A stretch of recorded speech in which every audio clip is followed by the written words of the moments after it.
So what is Kali Linux? So Kali Linux in simple words is a Debian-derived Linux distribution designed for digital forensics and penetration testing. It contains several hundreds of tools which are given to verify this information security tasks such as penetration testing, security research, computer forensics, and the reverse engineering. Okay, next. So is Kali Linux illegal? Yeah, it's illegal.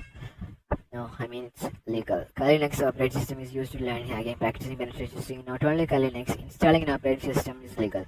So if you're using Kali Linux as a white hat hacker, it's legal, but as a black hat hacker, it's illegal.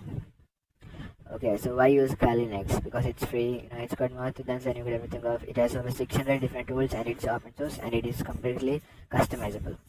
So what are the minimum requirements for Kali Linux? The Kali Linux requires a 20 GB of disk space and a minimum of 1 GB. It's recommended 2 GB or more. Okay, so that's it for this video. See you guys in the next video.